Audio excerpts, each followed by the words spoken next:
Donc, laissez le soin aux autres collègues de pouvoir répondre. Mais il est important de parler du terre. Moi, je vais vous dire une chose. Je siège au conseil d'administration de la BOAD, la Banque Ouest-Africaine de Développement. Le terre est financé par la Banque Islamique de Développement. Je suis gouverneur suppléant de la BID. Vraiment, la BID, c'est à peu près 54 à 55 pays. Et le conseil des directeurs exécutifs de la BID n'approuve jamais un projet qui n'est pas rentable. C'est impossible. La prochaine réunion, c'est en avril, au Maroc. La fois passée, c'était en Tunisie. Le terre est le premier projet d'un volume de financement aussi important financé par la BID dans un pays en Afrique au sud du Sahara. Donc ça veut dire que le terre, s'il est financé par la BID, ce n'est pas la France, donc je parle de la BID.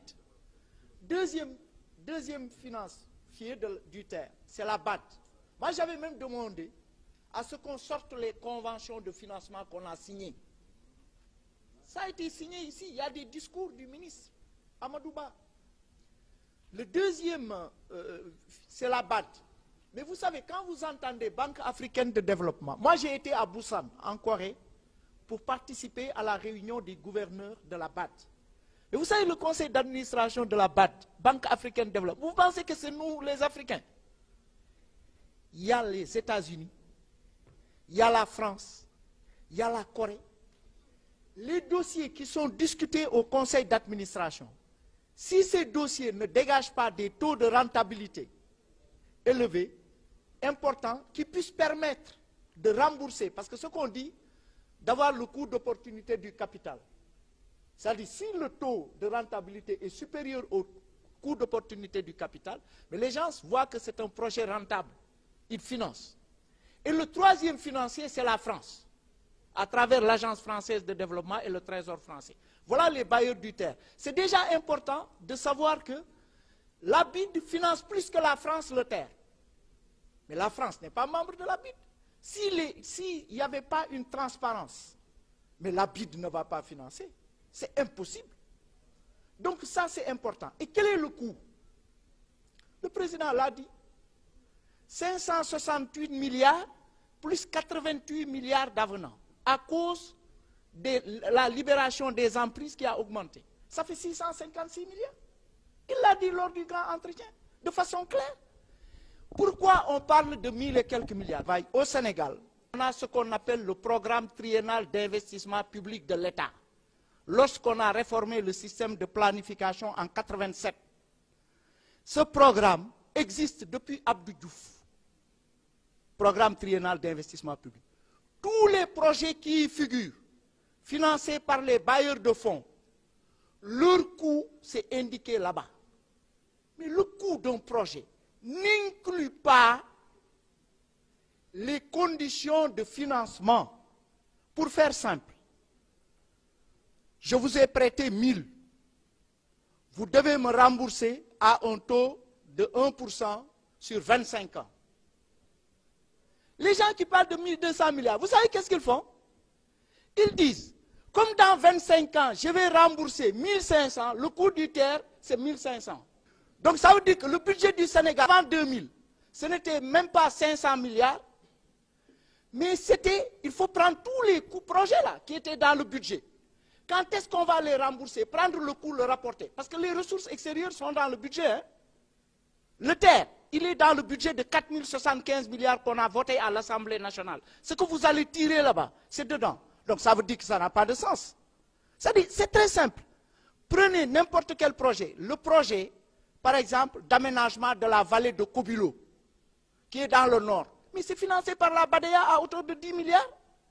Mais vous vous dites, non, non, Badea finance ça, 10 milliards, mais il vous a prêté sur 25 ans, taux d'intérêt 1%, donc vous allez rembourser en l'an 2025, au lieu de 10 milliards, 20 milliards. Le coût, c'est 20 milliards. Si vous y mettez les conditions de... C'est ce qu'on appelle l'actualisation et la capitalisation. Je ne veux pas rentrer dans ce débat, parce que c'est un peu technique, quoi, sur la question. Donc, vraiment, pour le terre, limitez-vous au grand entretien de M. le Président de la République, qui a donné les coûts du terre. On peut sortir les conventions de financement pour les confondre. Et retenez que les conseils d'administration de ces entités. Si vous entendez la Banque africaine de développement, ah oui, c'est les Africains qui se sont arrangés parce que le président Macky Sall, non, les Américains. Vous pensez que vous pouvez faire un projet de charbon avec la BAD? Jamais. Les Américains vont s'y opposer. Vous n'allez jamais avoir un projet de centrale à charbon financé par la BAD. Parce que dans le conseil, il y a une entité forte qui ne veut pas de projet, par exemple, à charbon.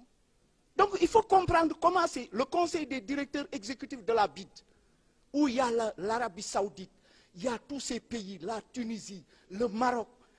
Mais moi, si vous partez là-bas, mais vous savez qu'ici, on ne peut pas financer un projet.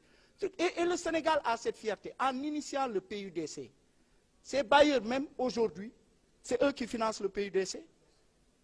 Les bailleurs, la BID met 100 milliards, la BAD met 100 milliards sur le PUDC, tellement que ça a été un projet réussi avec ces 4 volets. Et pour vous dire, et il faut être fier du Sénégal, parce qu'on a mis 113 milliards pour financer le PUDC, le projet d'urgence de développement communautaire, 113 milliards qu'on a décaissés en l'espace de 2 ans. Alors que n'importe quel projet des bailleurs de fonds de près de 100 milliards, vous ne pouvez pas le décaisser en 2 ans. Vous allez le décaisser peut-être sur 5 ans. Donc ça, c'est vraiment, pour moi, le TER, vraiment, c'est un sujet. On peut vous faire des fiches didactiques, comme ça vous allez communiquer clairement sur ça. On va vous montrer les PTIP qui existaient du temps de Diouf, de Wade et maintenant, et vous allez confondre ces gens-là. Ça ne pose aucun problème. Bon, maintenant, l'autre question, c'est, bon, dans l'espace, moi j'ai dit une chose. C'est vrai, on a les universités privées qui sont là, on a orienté des jeunes. Moi, je les ai reçus, on a discuté. Le Sénégal ne fait pas de dépenses extra-budgétaires, malheureusement. Rappelez-vous, en 2009, quand il y a eu ces dépenses extra-budgétaires, on a sorti un décret signé par le président Wade, contre-signé par le Premier ministre Cheikh Hadjibou Soumaré, pour dire qu'au Sénégal, on ne peut plus payer une dépense par le Trésor sans un ordonnancement préalable par le budget. Mais le président a dit, c'est un bon décret, je ne l'abroge pas. Donc tout ce qu'on doit payer dans les universités privées, ça doit être budgétisé. Et le 23 février, il décide de ça. Ça n'a jamais existé. On y met 5 milliards par an jusqu'à mettre 34 milliards 707. On a payé les 31 milliards. L'écart de 3 milliards provient du fait que l'année dernière, en 2017, l'engagement s'est fait en dernier lieu, vers le 31. Si vous vous rappelez, le 31 décembre, je pense qu'il y avait un week-end. On n'a pas pris le risque de griller notre solde budgétaire pour laisser passer cet engagement. Donc on a payé 31 milliards. On a dit donc, faisons le point. Les 8 milliards qui sont inscrits, le ministre des Finances a reçu les écoles, les responsables, et on s'est accordé sur un échéancier de paiement de 8 milliards d'ici juin, 1 milliard en janvier, qu'on a engagé, qu'on va payer, ainsi de suite, pour payer tout ça d'ici juin. Mais les gens voulaient qu'on paye totalement les 8 milliards du budget sur 12 mois, qu'on le paye en quelques jours.